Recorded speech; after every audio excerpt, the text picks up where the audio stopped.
तो हेलो बच्चों, देखिए हम लोग आपको पता है कि यूपी बोर्ड में नियमों को डिस्कस कर रहे हैं। जितने भी फिजिक्स या केमिस्ट्री में नियम है उन सबको डिस्कस कर रहे हैं। तो हमारा कुलाम का नियम और किरचॉफ ओम का नियम तो हो गया है। तो आज हम लोग एक बढ़िया नियम, अच्छा खासा नियम, परिपथ पर आधारित नियम पढ़ेंगे जिसको बोलते हैं किरचॉफ लॉ। किरचॉफ का नियम ये होता है सर्किट पे आधारित। तो देखिए जो किरचॉफ है वो सर्किट के आधार पर दो नियम दिए थे। एक बोलते हैं धारा का नियम और दूसरा होता है विभव का नियम। तो देखिए जो किरचॉफ के हैं वो दो नियम है, धारा का नियम और विभव का नियम।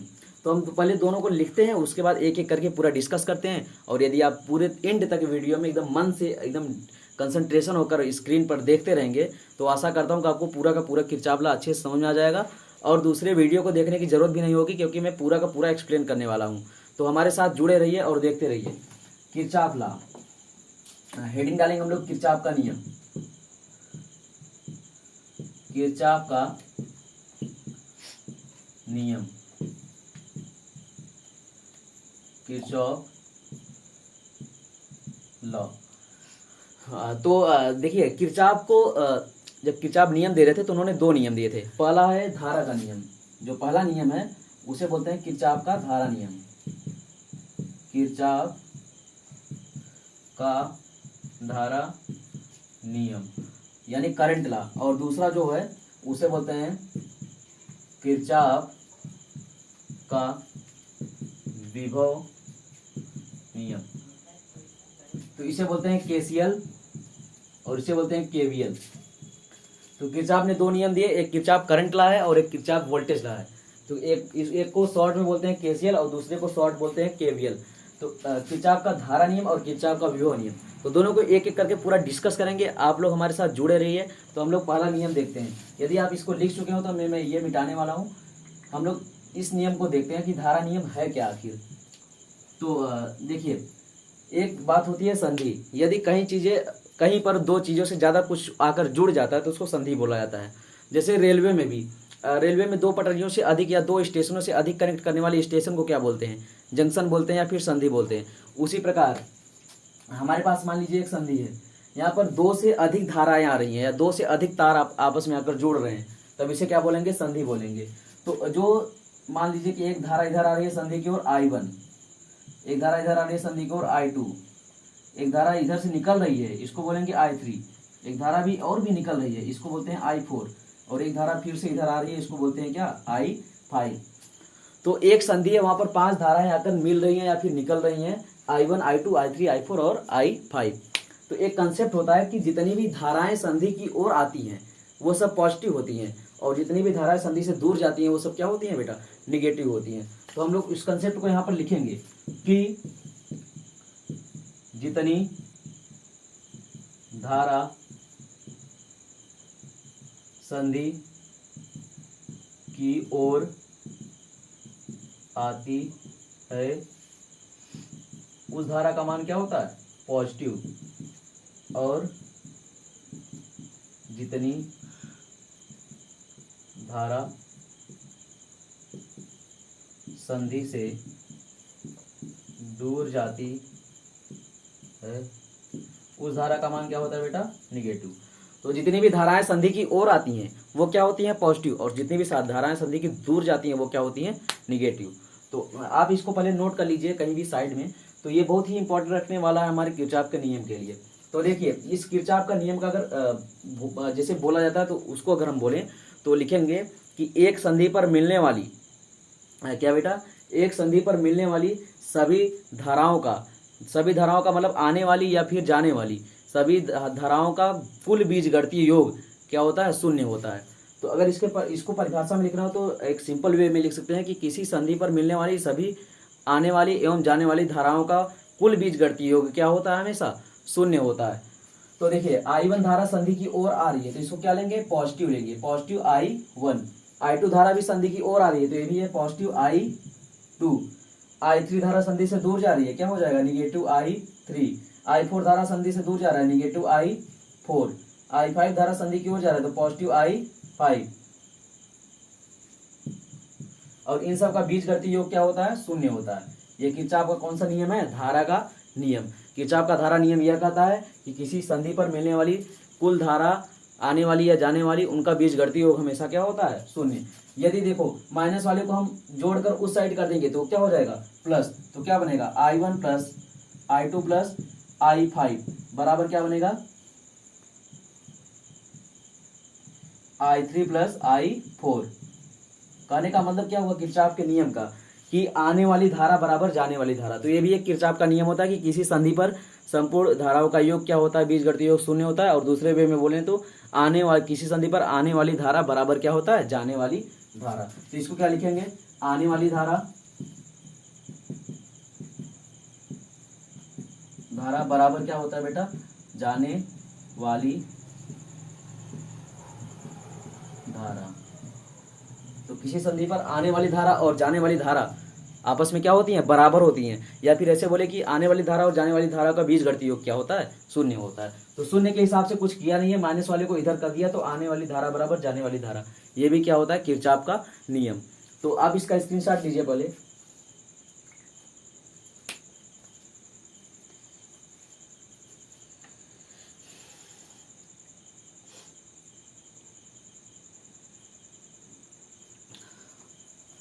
तो मैं इसको मिटाने वाला हूं और एक नोट हम लोग लिखेंगे कि किरचॉफ, देखिए धारा का मान हमेशा बराबर है, यहाँ भी धारा का मान बराबर है, यहाँ भी धारा का मान बराबर है, समय सबके लिए नियत होता है। तो धारा का मान बराबर यानी धारा क्या है, संरक्षित है। आने वाली धारा भी और जाने वाली धारा दोनों क्या है, आपस में संरक्षित, यानी आवेश भी क्या होगा, संरक्षित। तो हम एक और नोट लिख सकते हैं, तो आप कॉपी में अपने नोट लिख सकते हैं कि किसी मतलब कि किरचॉफ का प्रथम जो नियम होता है वो किस पर आधारित होता है, आवेश संरक्षण के सिद्धांत पर। तो आप नोट में लिखेंगे कि किरचॉफ का प्रथम नियम आवेश संरक्षण के सिद्धांत पर निर्भर करता है। ये आपका पहला नोट हुआ, क्योंकि आपका आने वाला धारा और जाने वाला धारा बराबर है। ये तभी होता है जब कोई चीज़ संरक्षित होती है। मतलब हमको पहले पैसा जितना मिलता था अभी का अभी उतना बचा है, यानी हमने पूरा का पूरा पैसा क्या रखा है, संरक्षित रखा है, कंजर्व रखा है। यानी कि अगर धारा कंजर्वेशन है तो आवेश भी क्या हो रहा होगा, संरक्षित। तो किरचॉफ का प्रथम नियम किस पर निर्भर करता है, आवेश के संरक्षण के सिद्धांत पर। उसके बाद हम लोग देखते हैं एक क्वेश्चन करके कि किसी क्वेश्चन के हिसाब से हम धारा को कैसे निकाल सकते हैं। तो हमारे पास एक क्वेश्चन है,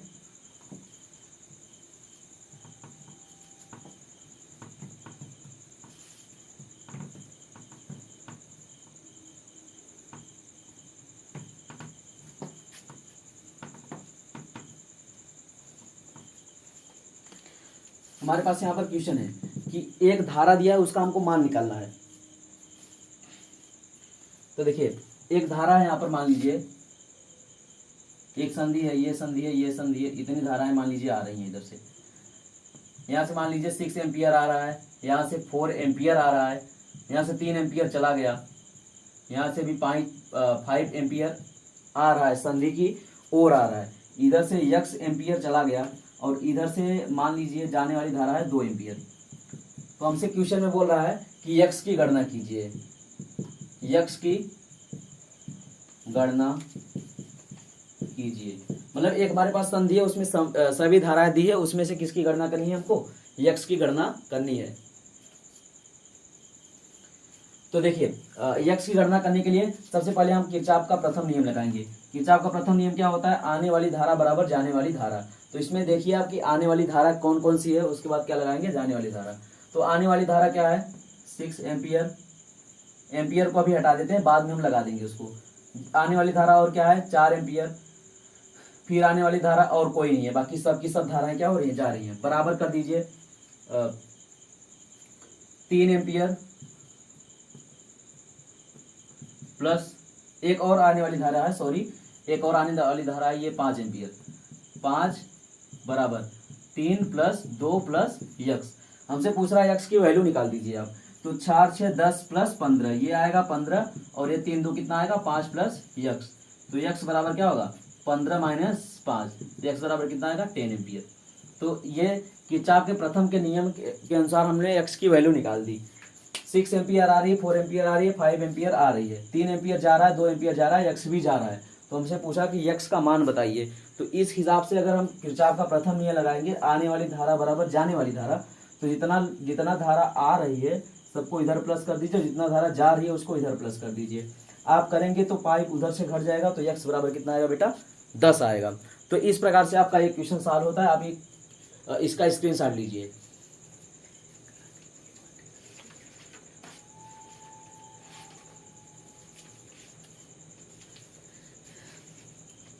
हाँ, तो चलिए इसका स्क्रीनशॉट हो गया। अब हम लोग देखते हैं किरचॉफ का विभव नियम। देखेंगे हम लोग किरचॉफ का धारा नियम जितना भी था समाप्त हो गया है। किरचॉफ का विभव नियम अब देखते हैं।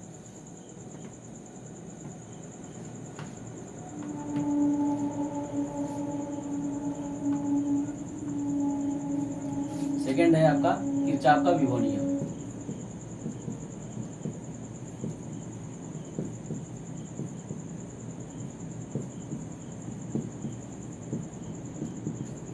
तो हमने पहले ही बात की थी कि किरचॉफ के दो नियम होते हैं, एक होता है किरचॉफ का धारा नियम और दूसरा होता है किरचॉफ का विभव नियम। तो अब हम दूसरे में देखेंगे किरचॉफ का विभव नियम। तो आप लोग इसमें हेडिंग डालिए, उसके बाद हम लोग देखते हैं।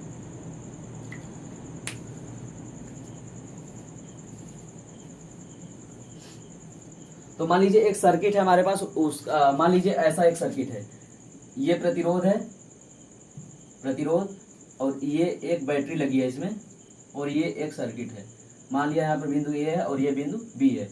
तो ये एक बंद पास बन रहा है, एक सर्किट बन रही है जो कि पूरी की तरह से क्या है, क्लोज है। तो किसी बंद पास में संपूर्ण विभव का कुल योग क्या होता है, बीजगणितीय योग शून्य होता है। तो ये भी किसका नियम है, किरचॉफ का विभव नियम, कि किसी परिपथ के प्रत्येक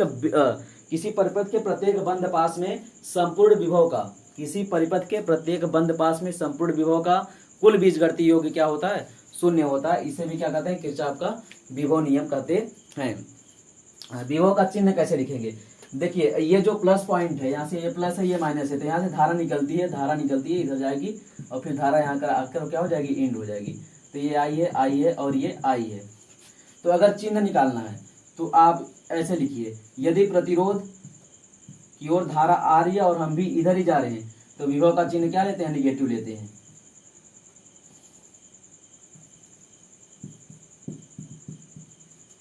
यदि हम प्रतिरोध में से धारा की दिशा से गुजरते हुए विभव नापेंगे तो विभव का चिन्ह क्या लेंगे, निगेटिव लेंगे। और यदि प्रतिरोध है, धारा इधर जा रही है लेकिन हम उल्टा दिशा में जा रहे हैं, तो यहाँ पर विभव क्या हो जाएगा, पॉजिटिव। यानी प्रतिरोध में धारा बह रही है और हम धारा के दिशा में ही गणना कर रहे हैं, तो विभव का मान कितना होता है, कौन सा होता है, निगेटिव। और यदि प्रतिरोध की ओर धारा बह रही है और हम उसके विपरीत दिशा में जा रहे हैं, तब विभव का मान क्या हो जाएगा, पॉजिटिव। तो इसको आप लिख लीजिए। और यहाँ एक और अच्छी बात कि यदि हम बैटरी में,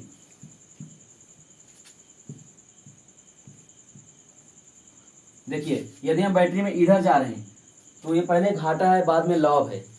पहले क्या है, हानि, बाद में क्या मिल रहा है, लाभ। यानी पहले छोटी डंडी, बाद में बड़ी डंडी। तो जब बाद में जो बड़ी डंडी मिल रही है उस हिसाब से विभव क्या होगा, यहाँ पर पॉजिटिव। यहाँ पर देखिए यदि इस डायरेक्शन में आ रहे हैं तो पहले तो हमको फायदा हो रहा है, बाद में क्या हो रहा है, घाटा। तो यहाँ पर विभव क्या होगा, निगेटिव। यानी यदि हम छोटी डंडी से बड़ी डंडी की ओर आ रहे हैं बैटरी में, तब हमको क्या मिलेगा, विभव पॉजिटिव। और यदि बड़ी डंडी से छोटी डंडी की ओर जा रहे हैं तब विभव क्या मिलेगा, निगेटिव। तो हमारे पास चार कंसेप्ट है। यदि प्रतिरोध में धारा की दिशा में विभव नापेंगे तो क्या होगा, निगेटिव। प्रतिरोध में धारा की विपरीत विभव नापेंगे तो क्या होगा, पॉजिटिव। और जस्ट उल्टा, बैटरी में छोटी डंडी से बड़ी डंडी की ओर जा रहे हैं तो क्या होगा, पॉजिटिव। और बड़ी डंडी से छोटी डंडी की ओर आ रहे हैं तो क्या होगा, निगेटिव। तो ये किरचॉफ का विभव के नियम के लिए कुछ पहले ऐसे हिंट दिया गया। उसके बाद हम लोग देखते हैं किरचॉफ का विभव आखिर में है क्या। तो किरचॉफ के विभव नियम के दो सर्किट बनाएंगे, दोनों सर्किट में विभव निकालेंगे। तो पहले हम लोग दो सर्किट बनाते हैं।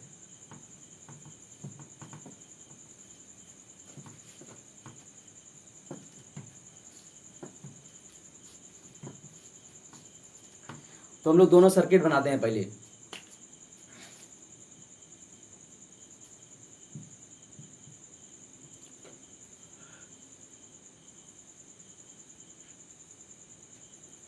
इस प्रकार का एक सर्किट हमने बनाया। यहाँ पर भी एक रेजिस्टेंस लगा देते हैं। ये मान लीजिए R1 है और ये क्या है, R2। बस ये छोटा सा सर्किट बना रहे हैं और एक नीचे भी सर्किट बना रहे हैं। इधर से ये रेजिस्टेंस है, इसको मान लिया क्या है, ये R3। और इधर एक और बैटरी हम जोड़ देते हैं। यदि इसको रेजिस्टेंस को इधर खसका दिया जाए तो एक बैटरी को और जोड़ देते हैं। मान लिया इसका विद्युत वाहक बल E1 है, इसका विद्युत वाहक बल E2 है। ये है A, B, C, D, E और F। इसमें हम लोग KVL निकाल कर क्या निकालेंगे, किसी भी बिंदु के बीच क्या निकालेंगे, विभव की गणना करेंगे। तो मान लो हमारा ये पहले बंद पास में चलते हैं हम लोग, ये है R2, पहले बंद पास में चलते हैं और विभव की गणना करते हैं, विभवांतर की गणना करते हैं B से लेकर A तक। तो B से लेकर A तक तो सिंपल ही निकल जाएगा, पहले हम एक पूरा बंद पास में घुमाते हैं। तो इस प्रकार की क्वेश्चन करने के लिए हमको एक बंद पास में लूप लेना पड़ेगा, उस हिसाब से आपका विभव निकल आएगा। तो देखिए हम पहले इस बंद पास में चलते हैं, बंद पास ABCD और उसके बाद फिर A। तो पहला बंद पास है बंद पास ABCD, उसके बाद फिर A, यानी यहां से लेकर इधर तक जाएंगे, यहां से लेकर इधर तक, और इसका बीजगणितीय योग आपको क्या मिलेगा, शून्य मिलेगा। तो देखिए यदि मान लिया कि E1 ग्रेटर देन है E2 से, यानी E1 बड़ा है किससे, E2 से E1 क्या है, बड़ा है। तो अगर इस परिपथ की बात करें तो देखिए इधर से धारा निकलेगी I1, यानी 1 के कारण I1 निकलेगी, इधर आएगी I1 और इधर से धारा निकलेगी I2 और इधर क्या आएगी I1 प्लस I2, फिर ये धारा इधर जाएगी, फिर यहाँ पे निकलेगी I1 प्लस I2 आपका इधर चला जाएगा और I1 आपका इधर चला जाएगा। कुछ करना नहीं है, E1 के कारण I1 धारा निकली, I1 आते आते यहाँ से फिर I2 धारा निकली, ये दोनों यहाँ पर यहाँ संधियां में मिल गई, आने वाली धारा बराबर जाने वाली धारा हो गया, उसके बाद फिर ये संधि पर दोनों धाराएं टूट गई। तो हम लोग बंद पास ABCDA में देखते हैं कि हमने अभी बताया कि विभव नियम में संपूर्ण विभवों का कुल बीजगणितीय योग क्या होना चाहिए, शून्य होना चाहिए। तो ABCDE में देखते हैं, मान लिया हम इधर से चलना प्रारंभ करते हैं, ऐसे चलेंगे, यहाँ पर आकर रुक जाएंगे। तो देखिए हम यहाँ पर जब गए तो बड़ी डंडी से छोटी डंडी पे मिला, तो बड़ी डंडी से छोटी डंडी पर जाने के लिए विभव क्या होता है, माइनस होता है। तो हम लिखेंगे क्या, -E1। उसके बाद हमको क्या मिल रहा है, प्रतिरोध। प्रतिरोध में बताओ धारा उल्टा है कि धारा इधर बह रहा है और हम जस्ट उसके विपरीत दिशा में जा रहे हैं, यानी धारा बह रहा है इधर और हम जा रहे हैं इधर, और जब विपरीत दिशा में जाते हैं तो हम क्या लिखते हैं, प्लस लिखते हैं। क्या लिखते हैं, प्लस। और विभव लिखने के लिए एक सूत्र होता है V बराबर IR। ओम के नियम में हमने पढ़ाया था कि V बराबर क्या होता है, IR। तो बताइए I कितना है, I1, और R कितना है, R1। तो यहाँ का हुआ कंसेप्ट क्लियर। पॉजिटिव से निगेटिव, मतलब कि बड़ी डंडी से छोटी डंडी माइनस, विपरीत दिशा में जा रहे हैं तो प्लस, विभव का सूत्र IR से निकाल दिया I1 R1। उसके बाद इधर आएंगे, यहाँ पर मिला अगला चीज, तो यहाँ पर देखिए धारा भी इधर जा रही है और हम भी इधर जा रहे हैं, तो क्या लगेगा, माइनस, और V बराबर IR से क्या होगा, I2 इंटू R2। अब उसके आगे छोटी डंडी से बड़ी डंडी मिल रही है तो क्या लगेगा, प्लस, और E2, और यहाँ तक बंद पास समाप्त हो गया, तो इसके बराबर क्या होगा, शून्य। ये हो गया KVL। पहला बंद में KVL कैसे लगते हैं कि यहाँ से स्टार्ट करते हैं, बड़ी डंडी से छोटी डंडी क्या होगा, माइनस, धारा के विपरीत जा रहे हैं प्लस, V बराबर IR से ये विभव लिख दिया। उसके बाद इधर जा रहे हैं, धारा के दिशा में जा रहे हैं तो माइनस, V बराबर IR से ये लिख दिया। उसके बाद फिर छोटी से बड़ी जा रहे हैं तो क्या होगा, प्लस, और उसका विभव कितना, E2। सबका बीजगणितीय कितना होगा, 0। अब हमसे क्वेश्चन कैसे पूछेगा, क्वेश्चन में हमको कुछ मान दे देगा और मान लीजिए E1 नहीं दिया तो E1 पूछेगा, तो सबका मान रख के हम उसको अगर उस साइड कर देंगे तो E1 का मान भी आ जाएगा। हो सकता है आपको I1 और I2 का मान पूछ ले तो आपको 2 समीकरण बनाकर हल करना पड़ेगा, तो उसके क्वेश्चन हम अगले लेक्चर में देखेंगे। पहले हम इस वाले बंद पास में भी KVL लगा देते हैं। तो अभी तक हम लोगों ने लगाया बंद पास ABCDA में, आप पहले इसका स्क्रीनशॉट लीजिए, उसके बाद दूसरे वाले बंद पास में हम KVL लगा के इस वीडियो को यहीं पर समाप्त करते हैं।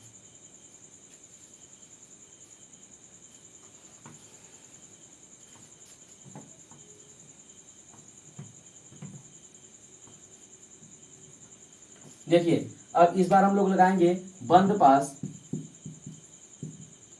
DCFE और D में,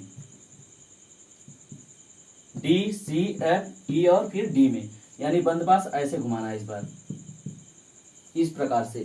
तो इस प्रकार से अगर बंद पास लगाना है तो सबसे पहले हमको क्या मिल रहा है, बैटरी। बड़ी डंडी से छोटी डंडी की ओर जा रहे हैं तो क्या लगेगा, माइनस, और विभव कितना है, E2। उसके बाद मिल रहा है प्रतिरोध, विपरीत दिशा में तो प्लस, और क्या है, विभव IR से I2 और R2।